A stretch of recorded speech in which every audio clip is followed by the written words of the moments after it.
बिस्मिल्लाहिर्रहमानिर्रहीम अस्सलाम वालेकुम वरहमतुल्लाहि वबरकातुहू। सबसे पहले आफ्ताब इकबाल साहब ने जो एक खबर देने की कोशिश की है कि उमर अताब बंदयाल साहब जाने से पहले पहले इमरान खान को रिहा कर देंगे, और वो कैसे होगा कि सदर मुमलिकत ने जिस बिल पे दस्तखत किए ही नहीं हैं, जो कानून बना ही नहीं है, और मुबैना तौर पे जिसकी वजह से, उस कानून की वजह से एक खास अदालत बना के इमरान खान का खुफिया ट्रायल किया जा रहा है साइफर केस में, जब वो कानून दोबारा वापस बिल बन जाएगा, उस कानून को खत्म कर दिया जाएगा कि सदर ने जब तक दस्तखत नहीं किए वो बिल ही रहेगा, कानून नहीं बनेगा, तो वो अदालत भी ऑटोमेटिक खत्म हो जाएगी और ये वाला ट्रायल भी खत्म हो जाएगा, तो इमरान खान बाहर आ जाएंगे। इसके साथ मैं ऐड करता चलूं कि 16 दिन बाकी हैं उमर अताब बंदयाल साहब के। 16 को उन्होंने रिटायर होना है, और आखिरी दिन तो जाहिर है वो बैठ के केस नहीं सुनते रहेंगे, बल्कि शायद आखिरी 1-2 दिन भी वो केस ना सुने। तो एक्सपेक्ट ये किया जा रहा है कि नंबर 1 वो जो NRO 2 हुआ है, जो 1100 अरब की करप्शन माफ की गई है, नैब की तरमीम को कलअदम करार देंगे। जो फौजी अदालतों का मामला है उसको उन्होंने इतना टच नहीं किया, ना उन्होंने उस पर कोई स्टे दिया है किसी को। एक्सपेक्ट ये किया जा रहा था कि वो शायद इस पे फैसला देंगे। अगर वो नहीं देते तो ये मामला आगे चला जाएगा और ये फिर काजी फायज ईसा को देखना पड़ेगा। इलेक्शन के हवाले से कि 90 दिन में होने, यानी वो भी पटिशंस जा चुकी हैं, इसके हवाले से भी उमर अताब बंदयाल साहब अगर चाहें तो 5, 6, 7 जितने भी जजेस का खुद को निकाल के एक बेंच बना सकते हैं। वो हलाली जजेस अगर हुए तो काजी फारिसा के आने के बाद भी वो फैसला दे सकते हैं, और उनका फैसला कोई माइका लाल रोक नहीं सकेगा। बंदयाल साहब बड़े बड़े केसेस में अहम तरीन बेंचेस बना सकते हैं कम अज कम, और अगर वो बेंच ना टूटे तो इन केसेस के फैसले हो जाएंगे। बड़े फायरवर्क्स हो सकते हैं इन आखिरी 16 दिन में, लेकिन एक ये भी हो सकता है कि बंदयाल साहब को कह दिया गया हो कि आप खामोशी से रिटायर हों और घर चले जाएं, वरना आपको भी संगीन नतायज का सामना होगा। तो देखते हैं कि 16 दिन में बंदयाल साहब अपने ऊपर लगे हुए कुछ दाग धोने की कोशिश करते हैं, क्या बंदयाल साहब उसी तरह लेटे रहते हैं जैसे पिछले 16 माह से वो लेटे हुए हैं। लेकिन एक बड़ी तशवीशनाक बात की है आफ्ताब इकबाल साहब ने अपने व्लॉग के अंदर, और मैं उसको मेंशन जरूर करना चाहता हूं ताकि आवाम को पता हो, और जितने ज्यादा लोग इस पे बात करते हैं ऐसी चीजों पे अमल करना मुश्किल हो जाता है। और वो ये है कि इमरान खान जब भी रिहा होंगे, उन्होंने हिंट देते हुए कहा है कि दहशतगर्दी का उन पे हमला हो सकता है। मैं आपको खुले और वाशिगाफ अल्फाज में बता रहा हूं, लेकिन ये उन्होंने बात की, और आप उनका ताज़ा तरीन व्लॉग देख लें तो उसके एंड पे यही बात उन्होंने की है कि इमरान खान पे किसी भी दहशतगर्द तंजीम की तरफ से हमला हो सकता है। अब ये एक बड़े प्लॉट की तरफ इशारा है, और इतनी हिंट काफी है कि क्या मनसूबाबंदी मुमकिन तौर पे हो सकती है। कुछ नई चीजें सामने आ रही हैं, फैसला साजों के हवाले से इशारे भी आ रहे हैं कि इमरान खान पे किसी को एतबार नहीं है, कोई गारंटी देने के लिए तैयार नहीं है, इस तरह की बातें कहलवाई जा रही हैं। ताहिर अशरफी जैसे लोग भी, वो भी बीच में कुछ एक्टिव हुए हैं, और वो भी अब मीडिया पे इंटरव्यूज दे रहे हैं और तरह तरह की बातें कर रहे हैं कि देखें जी अहम मुलाकातें हो रही हैं, फलां ये हो रहा है, तो कोई गारंटी देने के लिए इमरान खान की तैयार नहीं है। मैंने बड़ा सोचा है इसके बारे में कि गारंटी क्या चाहिए और वजह क्या है इन सारी चीजों की। उसके लिए आपने दो चीजें देखनी है।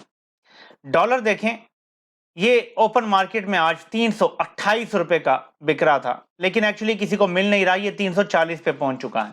ये तबाही है पाकिस्तानी मईशत की।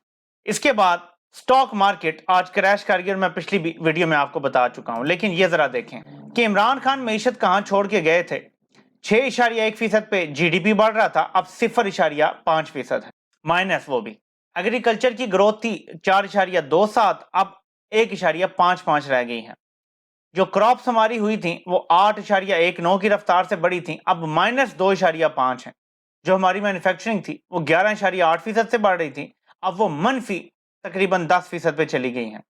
जो हमारा सर्विसेज सेक्टर था वो 6.59 की रफ्तार से बढ़ रहा था, अब 0.86 है। जो जीडीपी था वो 391 अरब डॉलर पे पहुंच गया था, अब वो 315 अरब डॉलर रह गया है। इतनी तबाही निकल आई है। जो पर कैपिटा इनकम थी वो इमरान खान पर पाकिस्तानी की जो इनकम थी वो थी $1,765, वो कम होके, यानी एक तरफ महंगाई भी हुई, तबाही भी हुई, पर कैपिटा इनकम भी 1,765 से कम होके 1,568 रह गई है। और जो इन्वेस्टमेंट टू जीडीपी था वो 15.7% था, अब वो 13.6% रह गया है। तो हर चीज में पीडीएम ने तबाही मचा दी है। अब इस सूरत हाल में मैं आपको सिर्फ एक मिसाल दूंगा और आपको सिचुएशन समझ आ जाएगी। یہ ریٹائرڈ بریگیڈیئر اشفاق حسن صاحب کی ٹویٹ ہے اور یہ انہوں نے 27 اگست 2023 کو کی تھی. اس میں انہوں نے ایک تصویر شیئر کی تھی جس میں لکھا تھا کہ COS ویژن $1 ٹریلین اکانومی. نیچے لکھا ہوا ہے SIFC consequence of exceptional trust level between PM and Army Chief. اوپر انہوں نے لکھا ہے انشاءاللہ ٹرسٹ ہم. یہ 27 اگست کی ٹویٹ ہے, بڑی امید افزا ٹویٹ ہے, بڑا لوگ پڑھ کے خوش بھی ہوئے ہوں گے کہ یار پاکستان اگر 1000 ارب ڈالر کی اکانومی بننے جا رہا ہے تو یہ تو زبردست بات ہے. لیکن یہ ان کی آج کی ٹویٹ پڑھیں تو آپ کو کہانی سمجھ آ جائے گی. وہی بریگیڈیئر اشفاق حسن ریٹائرڈ لکھتے ہیں سٹاک مارکیٹ کریش کر گئی, 5 ہفتوں میں 5000 پوائنٹ نیچے جا چکی ہیں. ڈالر اوپن مارکیٹ میں 328 کا ہو گیا ہے. پاکستان سٹیٹ آئل ڈیفالٹ کے قریب ہے, اس کا لیٹر آف کریڈٹ. ہماری انرجی کی جو پرائسز ہیں جس میں بجلی, پیٹرول, ڈیزل سارا کچھ جو ہے وہ بہت اوپر چلی گئی ہیں افورڈیبلٹی سے. ہماری ایکسپورٹس نیچے چلی گئی ہیں, ہمارے ریزروز نیچے چلے گئے ہیں, کوئی FDI یعنی فورن ڈائریکٹ انویسٹمنٹ نہیں آ رہی. انٹرسٹ ریٹس تاریخ کے بلند ترین سطح پر ہیں. لارج سکیل مینوفیکچرنگ 10% نیچے چلی گئی ہیں. سرکولر ڈیٹ ہمارا 2.7 خرب روپے ہو گیا ہے. ہمارے لیڈروں کے گناہ ناقابل معافی ہیں, ہم بھی اس میں برابر کے ذمہ دار ہیں. ہم میں سے کتنوں نے انفرادی طور پہ کنٹریبیوٹ کیا ہے. ہم اپنے ذاتی ککون میں سیف فیل کرتے ہیں. ہم ایک سٹیپ ڈائیو میں ہیں اور کوئی ریکوری ان سائٹ نہیں ہے, یعنی کوئی چانس ریکوری کا بھی دور دور تک نظر نہیں آ رہا. یہ صرف 3-4 دن میں ان کی سوچ بدلی ہے.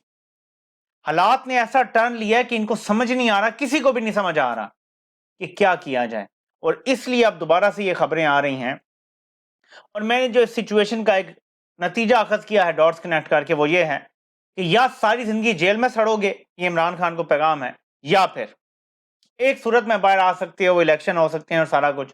منڈیلا بن جاؤ. منڈیلا نے جس طرح سب سے اقرار جرم کروایا تھا وہ نہیں کرنا. منڈیلا بن جاؤ, صرف اتنا کہ سب کو معاف کر دو, عام معافی کا اعلان کر دو. جو قتل و غارت ہوئی, جو مارا ماری ہوئی, جو لوگوں کو اٹھایا گیا, غائب کیا گیا, ٹارچر کیا گیا, سب بھول جاؤ. سائفر کو بھول جاؤ, قتل و غارت مارا ماری کو بھول جاؤ. جو فورن پالیسی ہے وہ وزیر اعظم نہیں بنائے گا بلکہ وہ ادارہ بنائے گا. وزیر اعظم اس کے خلاف نہیں جائے گا. ہمارے کون سے دوست ممالک ہوں گے, کون سے دشمن ہوں گے, یہ ادارہ فیصلہ کرے گا, وزیر اعظم نہیں کرے گا. بھارت سے ڈائلاگ کرنا ہے یا نہیں, یہ فیصلہ وزیر اعظم نہیں کرے گا بلکہ ادارہ کرے گا. یہ میری انڈرسٹینڈنگ ہے جو مجھے سمجھ آ رہی ہے بات کہ کیا سخت ترین شرائط ہو سکتی ہیں. ان چیزوں میں اگر آپ نے انٹرفیئر نہیں کرنا تو انتخابات کے بارے میں سوچا جا سکتا ہے اور آپ کو چھوڑنے کے بارے میں سوچا جا سکتا ہے. نہ اہلی شاید پھر بھی ختم نہ ہو, لیکن ظاہر ہے کہ عمران خان اگر باہر ہوتا ہے تو اس کی مرضی کا بندہ وزیر اعظم بنے گا, وہ عمران خان کے کہے سنے میں ہوگا, تو ظاہر ہے کہ کنٹرول تو عمران خان کو کرنا ضروری ہے. اور سب سے بڑھ کے یہ جو NRO2 دیا گیا ہے, اب پرانی کسی کرپشن کو آپ نے نہیں چھیڑنا, پرانے گڑے مردے آپ نے نہیں اکھاڑنے. نواز شریف واپس آئے گا, نہ اس پہ کوئی کیس ہوگا, شہباز شریف پہ کوئی کیس نہیں ہوگا, زرداری پہ کوئی کیس نہیں ہوگا, ان فیملیوں کو کلین چٹ مل چکی ہے, وہ اب بحال رہے گی. یہ ساری چیزیں مجھے سمجھ آتا ہے, میری انڈرسٹینڈنگ ہے کہ عمران خان کے سامنے یہی شرائط ہیں. یا پھر یہ ہے کہ جیل میں چھوڑو یا ملک سے باہر چلے جاؤ. آپ خود سوچ لیں کہ عمران خان جیسا آزاد بندہ اس طرح کی ہیومیلیٹنگ شرائط مان سکتا ہے صرف وزیر اعظم کی کرسی پہ بیٹھنے کے لیے, یا اپنا ایک پپٹ سامنے بٹھانے کے لیے جسے پیچھے سے وہ کنٹرول کرے گا. عمران خان کبھی بھی اس طرح کا سمجھوتا نہیں کریں گے. اور میں بھی اپنی ویڈیو کے توسط سے کہنا چاہتا ہوں کہ اگر ایسی کوئی شرائط ہیں تو میرے خیال میں عمران خان کا وزیر اعظم بننا ضروری نہیں ہے. پھر تو ایسا پپٹ بننے سے بہتر ہے کہ عمران خان اپنی جدوجہد جاری رکھیں اور یہ جدوجہد آخری وقت تک کریں اور پھر قوم کو ٹرانسفر کر جائیں اور آگے پھر قوم اس کا خود بیڑا اٹھا لے. آفتاب اقبال صاحب نے بھی اپنے پروگرام میں یہ ہنٹ دیا ہے کہ جی آپ کو خود بات کرنی پڑے گی. میں اور پتہ نہیں ہارون رشید اور اوریہ مقبول جان صاحب پتہ نہیں کر کے دیکھ چکے ہیں, تو وہ کسی کی نہیں مانتا, تو آپ کر کے دیکھ لیں بات. تو میری تو یہی انڈرسٹینڈنگ ہے, یہ جو میں نے آپ کو بتایا کہ یہی باتیں منانے کی کوشش ہو سکتی ہیں, ورنہ اور کیا منانا ہے آپ مجھے بتائیں. اور تو کوئی بات نہیں ہے نا منانے والی کہ عمران خان کو آپ منائیں, ساتھ بیٹھ جائیں. ابھی میں دیکھ رہا تھا علی محمد خان صاحب بھی اسی طرح کی کوئی بات کر رہے تھے کہ ساری پارٹیاں اکٹھی بیٹھ جائیں اور آپس میں طے کر لیں معاملات. وہ یہی معاملات طے ہوں گے نا کہ ہم آگے بڑھیں گے, شفاف الیکشن ہوں گے, لیکن کسی کا احتساب نہیں ہوگا. اسی طرح کی کوئی بات ہوگی. ورنہ کیوں نون لیگ چاہے گی کہ ہم الیکشن میں جائیں جب انہیں کنفرم اپنی ہار نظر آ رہی ہے. پیپلز پارٹی تو چلیں پھر بھی ہو سکتا ہے انہیں سندھ میں دوبارہ حکومت بننے کا چانس نظر آ رہا ہو. نون لیگ کیوں الیکشن میں جائے گی؟ فضل الرحمان کیوں الیکشن میں جائے گا؟ اس کا تو کوئی چانس ہی نہیں ہے کہیں پہ. ANP क्यों इलेक्शन में जाना चाहेगी और बाकी पार्टियां क्यों जाना चाहेंगी? तो कोई चांस नहीं है और ऐसी कंप्रोमाइज्ड कुर्सी लेने का भी इमरान खान को कोई फायदा नहीं है। देखें, कुर्सी तब लें जब आप फैसले कर सकें, जब आप पाकिस्तान की पॉलिसीज बना सकें। और मुझे एक और चीज समझ आती है कि फैसला साजों को अब ये डर पड़ा हुआ है कि अगर इमरान खान आ गया, बिलफर्ज आ जाता है वापस, अमेरिका का क्या रद्द अमल होगा, यूरोप का क्या रद्द अमल होगा, और कुछ और जो सो कॉल्ड कहा जा रहा है जी को दोस्त ममालिक का भी प्रेशर है, क्या हमारा नातका बंद हो जाएगा, हम पे कोई पाबंदियां लगा देंगे, क्या होगा? ये सिर्फ एक खौफ है। जिस दिन साफ शफाफ इलेक्शन से इमरान खान हुकूमत में आके, मैं आपको लिख कर देने के लिए तैयार हूं कि अमेरिका यूरोप सब कबूल करेंगे। मसला तब होगा अगर पपिट को बिठाया गया, क्योंकि पपिट के साथ 80% अवाम को अपने खिलाफ करके आप कभी भी मुल्क नहीं चला सकते। किसी भी मुल्क की मीशत अच्छे माहौल में प्रॉस्पर करती है। अगर आप माहौल ऐसा बनाएंगे जो अभी है, मीशत कभी नहीं चल सकती। ये जो खवातीन को खास तौर पर टारगेट किया जा रहा है ना, बार बार उनका जिस्मानी रिमांड दे दिया जाता है, यकीन माने कि ऐसा फिरौन ने भी नहीं किया था। फिरौन बेटियों को छोड़ देता था और बेटों को कत्ल करने का हुक्म देता था। ये फिरौन से भी बदतर कौन लोग यहाँ आ गए हैं जो खवातीन को टारगेट कर रहे हैं? सबको सोचना चाहिए और अपने गिरबानों में झांकना चाहिए। आपसे इंशाल्लाह फिर मुलाकात होती है। अल्लाह पाक आप सबका हामी नासिर हो। आप सबके सुनने का बहुत बहुत शुक्रिया।